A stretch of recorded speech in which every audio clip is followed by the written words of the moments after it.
Reacting to day trading, why you'll almost certainly fail by CoffeeZilla. This should be an interesting one. Me with my index fund, according to the data, not according to anecdote, according to data, hard data, I'm outperforming 99% of day traders.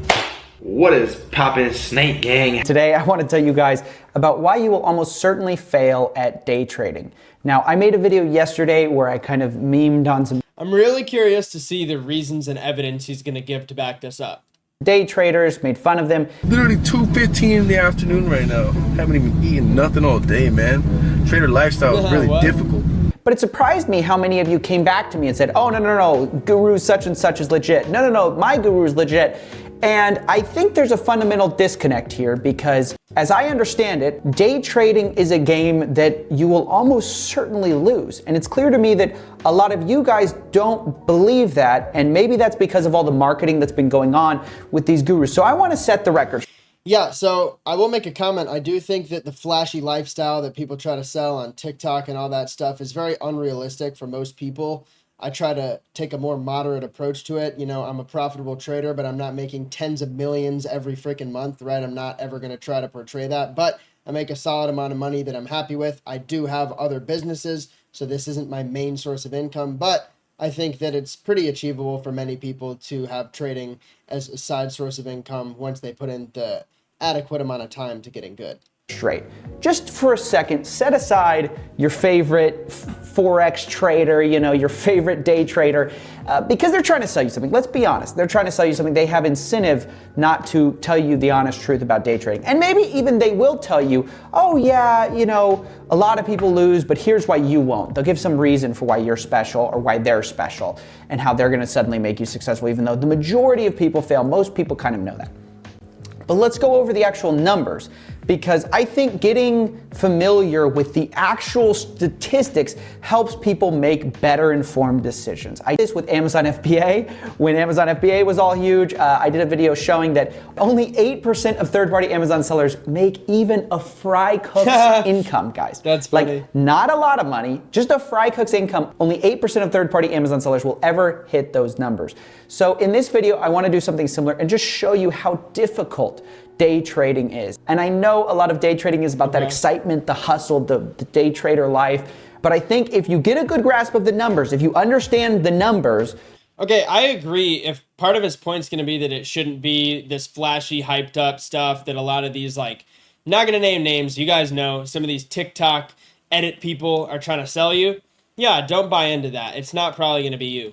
You won't be so convinced. So I'm hoping those of you who are kind of mathematically savvy will really pay attention to this video and understand the studies, the statistics behind all this, because you guys can't escape the reality of statistics. So before we get on with the statistics then. If we can't escape them, can we at least hear them? Get into these studies because we're going to go over two important scientific papers about day trading. I first want to say, to those of you who are going to say, oh yeah, of course the majority of day traders fail, the majority of YouTubers fail, the majority of anything fails. Wrong. Proved over and over again.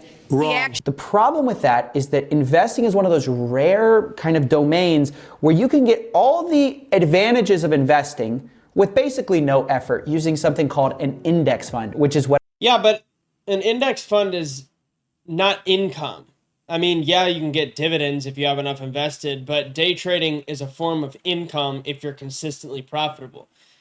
Buying SPY or QQQ and letting it sit in your IRA or even your individual brokerage is an income. Yes, it's helping you appreciate your wealth, but you aren't getting the benefit of actual active income, which you can achieve with day trading. So right off the bat, I think there's a little bit of a disconnect here. This guy's saying, yeah, you can get the benefits of the market with investing, which is true. And I day trade and invest, right? I put a lot of my profits from day trading and my other business ventures into the stock market, okay? That's something everyone should do. But you cannot get the benefits of day trading from investing in SPY. It's just not possible because you're trying to make active income day trading, which you cannot do by buying SPY or QQQ. Unless you're counting dividends, but that's like splitting hairs. I use, and it's a passive investment tool where you just put money in, you set it, you forget it. And over time, index funds have consistently outperformed almost every other super flashy investment tool. So you can, with basically no knowledge or effort, get the vast majority out of the stock market. You know, you might not be. Yeah, in those words, yeah. With no knowledge or effort, you can buy SPY and grow your wealth without having to blink. True, but you can't make active income. So it's very different. Making as much as Warren Buffett a year, but you don't have to do anything. You're not spending your life on finances. Whereas, as we will find, the majority of day traders who are spending their life looking at a screen trying to, chart the data, they're not even outperforming an index fund. So myself and So I will say that there is some truth to the fact that if you're trading in a brokerage account and you're consistently underperforming the S&P 500 or the NASDAQ, it's probably just worth putting your money in one of those. Even still, if you're solid, you can get the active income. But I do think when it comes to prop firms, especially when you're a futures trader, there's actually no need to outperform the market. As long as you have a profitable strategy and you're net profitable, you don't need to be outperforming a benchmark because you're literally trading with essentially borrowed money. Yes, you have to pay for combines. Yes, you have to pay to activate on some platforms. But if you're trading on a prop firm, why would you need to beat the market? You're trading with borrowed money that you didn't have anyway, right? You're getting access to 50K in capital on a Top Step, Express funded. You didn't have 50K in your Chase that you just deposited into Tradeovate. No, you're just trading with borrowed capital. So if you're profitable at all, net of, combine fees and all that stuff, it makes sense objectively to trade futures on a prop firm.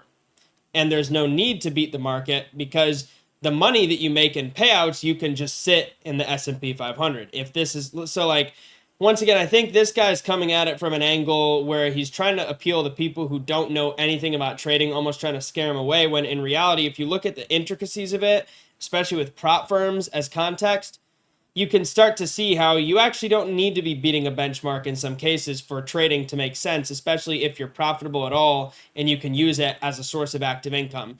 And that's not even to mention the very high level of emotional and psychological development one can create for themselves on their trading journey, right? I mean, I'm not going to go all into that, but you can get great habits, waking up early for AM, right? Journaling. It's just, there's so much stuff that can go into trading and be positive.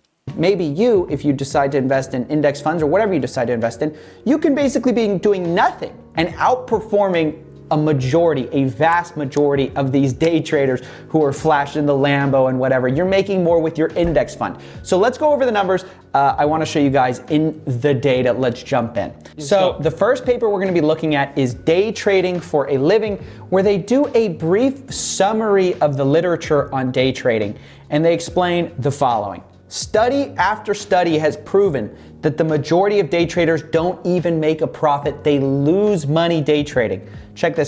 There are many people that this applies to, and most people will be in this state for a while when they first start because they don't have psychology implemented and they just don't understand the markets well. So I'm guessing a lot of people skew these stats by quitting pretty early or just not having enough of a financial security blanket to keep going once they're a few months or years in. I always recommend to people, if you're going to trade, especially if you're not using a prop firm and you're using your own money, you want to have a big financial security blanket and another active source of income that will keep you stable. This paper found that only 36% of day traders profit. Another study finds that 25% of all retail day traders profit. So if 36% of day traders profit, how does this equate to his claim that there's a 99% chance of failure? Although I would like to know what he's defining as failure, because if he's defining failure as failing to outperform an index fund, then I guess it's probably a lot less than 36%. But then again, what if you're trading on a prop firm and there's nothing to outperform because you're not trading your own money and you actually have your own money in an index fund, right? And then what if these sample sizes are way too small? How many actual day traders are being studied here? It's 2003, 2005, 1998, 2009. These are all old studies. In the last 15 years, 20 years since these studies, it seems like, right, because these all seem older, there's been a lot of developments in the trading space and a lot more access by retail investors, not only to ways to trade, but to information on trading through YouTube, through a lot of sites, and yes, even courses. I don't sell a Discord, I don't sell a course, right? I'm a small creator, just over 600 subs or just under 600 subs. But yeah, there are some helpful ones out there. There are some helpful mentors out there. There are great YouTube channels that give free content. I would like to think I'm a great channel, right? I give free content, help people out. So I don't know about using 20-year-old studies in a video about the current state of day trading and why you'll almost certainly fail, and then citing a 36% chance of profit. That doesn't seem like almost certain failure. It seems like about 2 in 3 chance of failure. Their study finds that only 19% of day traders profit. So most people are losing money. That's already a given, right? But how many people are actually making more money than you would with an index fund? Because I'm going to assume for a second that you guys don't want to waste your time day trading if you're not making more than an index fund holder like me, right? So with that in mind, let's turn our attention from not just who can profit at all, but who can profit more than an index fund, right? Who can make more money than you would if you just set your money. Okay, yeah, so he's looking at who can outperform the benchmarks. But once again, even if you're underperforming the benchmarks, even if you're trading with your own money, it can still make sense if you need the income at the moment and you are an experienced trader, and then you can roll those profits into index funds. Okay, that's the first thing. The second thing, which he doesn't talk about, and my guess is that he doesn't know about them, maybe, I don't know, prop firms. You don't need to outperform anything if you're trading on borrowed capital. Money and kind of forgot it. Well, this is where we go to another study called the cross-section of speculator skill. This study looked at day traders in Taiwan from 1992 to 2006, and here's what they found. Less than 1% of day traders are able to predictably and reliably earn positive abnormal returns net of fees. So after you pay your fees, 1%, actually less than that, less than 1% is able to earn an above average return. Do you understand how crazy that is? So it's a very small sample size a long time ago with worse technology and less access to things for retail investors, and even if they were institutional. So yeah, I don't know. It's a very small sample size. Let's see if he gives any more kind of helpful, broader data. me, with my index fund, I'm just sitting here, right? No matter what the gurus say, they can say that they're special all they want. Me with my index fund, according to the data, not according to anecdote, according to data, hard data, I'm outperforming 99% of day traders. Dude, shut up. Now, part of that Stop with the index fund thing. I've already debunked it. is because of the fees, but part of that is for another reason, because this is looking at what's called retail traders. And retail traders are people like me and you who are just handling our own money. We're not working for a bank. Now we need to consider institutional traders, because when you're trading, right, you're trading across the table from somebody. And more often than not, that person might be an institutional investor. In other words, a bank. And this is where we go back to our next study. Once again, it's day trading for a living. And what's interesting about this study is they say, hey, we think that actually the fact that there are more hedge funds than ever, the fact that institutional investing has gotten bigger than ever, the banks are a bigger and bigger percentage of the total shares traded every day, that fact puts retail traders at a disadvantage, because now it's not just Joe Blow on the internet versus... I think retail traders are actually gaining share in terms of total shares traded, but it is true that a lot of it is institutional. Versus Joe Blow on the internet, you know, Adam versus Adam. Now it's Adam versus gigantic hedge funds supported by quants, right? It's Adam against Renaissance Technologies, one of the few hedge funds which consistently has outperformed the stock market, who, fun fact, 1/3 of their employees have a PhD in like math, computer science, or physics. Yeah, you have to be pretty smart to work at a hedge fund. Pretty known. That's who you're trading against sometimes. And so what this study looks at is, look, given that hedge funds are bigger than ever, what's happening to the retail day trader, right? The guy who's trading all the time against these people. Are the numbers for day traders actually getting worse? And yes, they are. Because according to this study, which looked at the Brazilian futures market, this study found that only 3%. I mean, why does he keep bringing up examples from Brazil? Are there no U.S. studies he could have mentioned? Are there no recent U.S. studies he could have mentioned? No recent overall, more global studies he could have mentioned? This seems like a very small cherry pick sample size. It's almost like he's picking things that fit the narrative of this video, which I really don't get it. It's just like he's making some broad claim while you'll almost certainly fail. And then his 3 pieces of evidence so far have been very niche articles, many of which have been, 2 of which at least have been outdated. We're about to see the third, maybe that is too.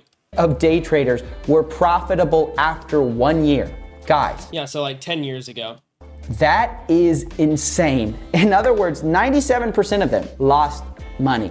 Okay, after 1 year. So let's debunk this. After 1 year, I wasn't profitable. After 1 year, most traders aren't profitable. It actually does take time. Believe it or not, like most things in the world, it takes quite a bit of time to become actually good at it. Now, will you ever destroy the market every week? No, not at all, but you can become profitable.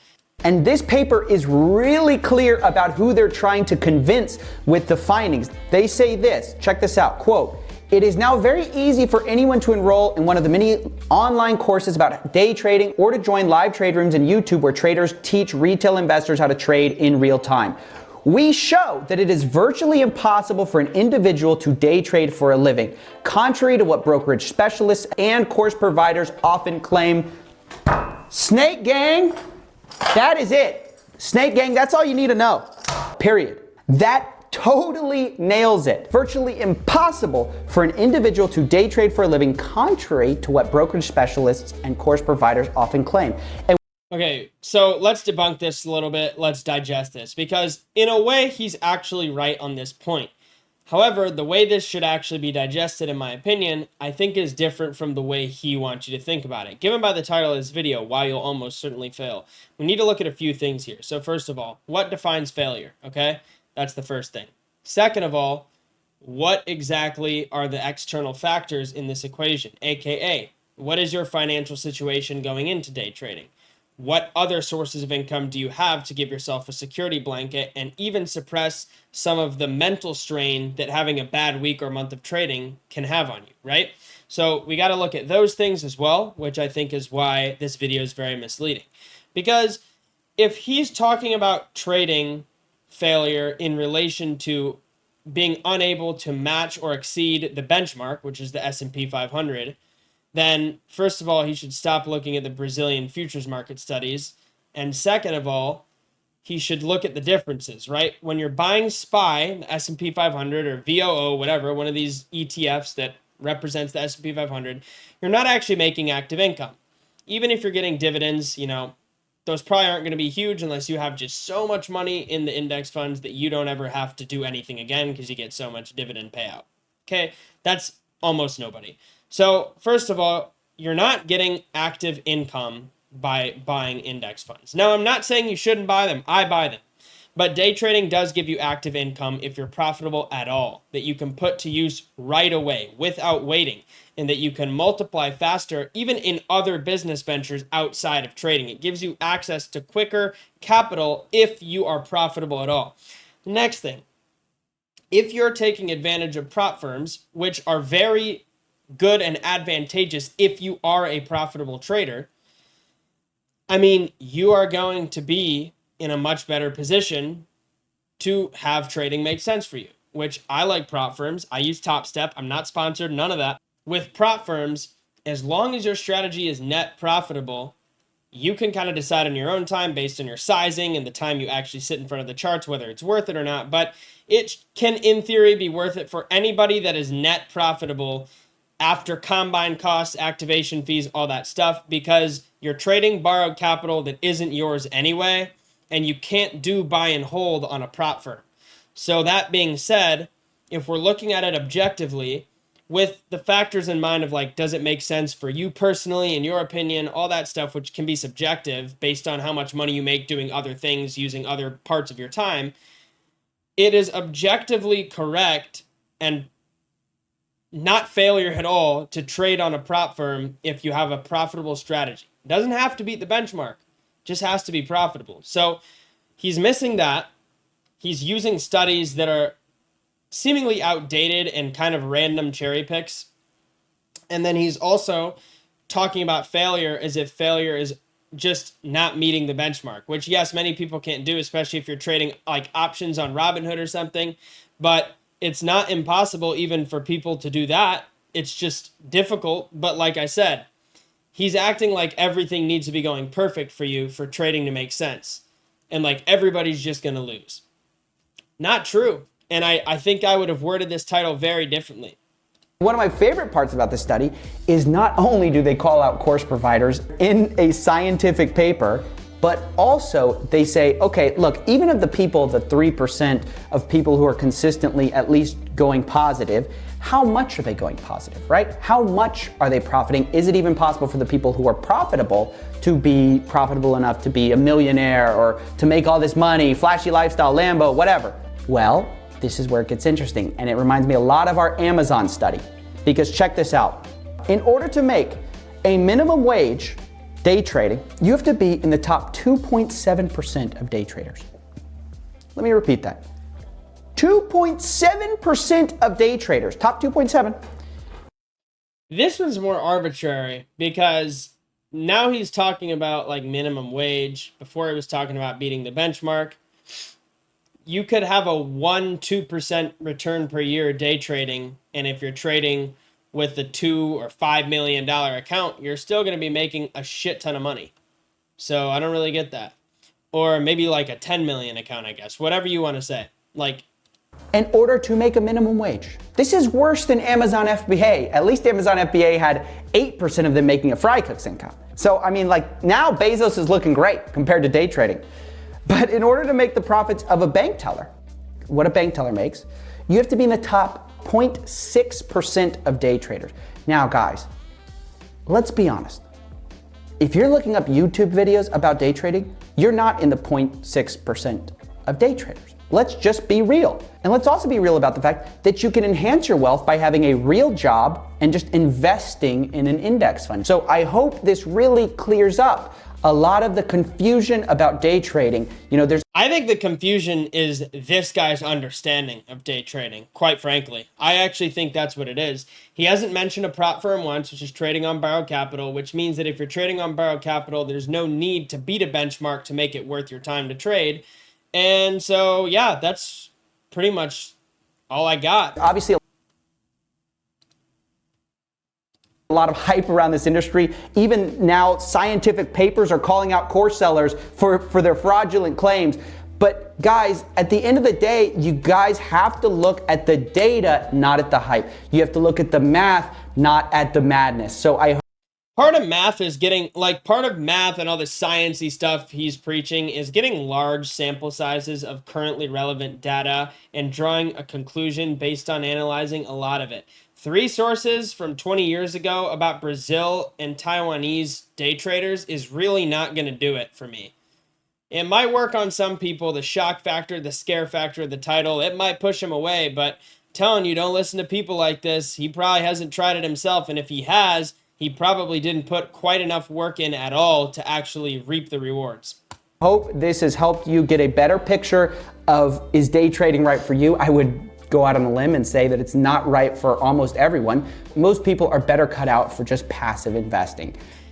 Okay, yeah, and you can keep letting people think that, but the more people don't understand prop firms and the more people want to just sit and rot and not do anything about increasing their discipline and increasing their knowledge of the financial system and the markets and applying that to something useful, even if it's a side hustle, how I treat it, like day trading, go ahead. I mean, ignore it at your own peril. I think it's a great opportunity. Now, it isn't for everybody, but it is for a lot of people, and I don't want people like this guy to push, you know, his viewers away from trying it out, because it can be very profitable, especially if you're on prop firms. But whatever you guys think, I want to hear about it in the comment section below. I know not everyone's going to agree with this video, but I want you guys to tell me why you agree or disagree. Which part of it do you agree with? Do you think that there's some guru that still has a magical power with investing? Or do you think that these economists are right, that with the rise of hedge funds, it's now harder than ever to beat the stock market consistently, and that honestly, you're better off just grabbing an index fund? Let me know in the comments below, and of course, I will see you guys next time. As always, don't forget to smash like. I don't know what that was, but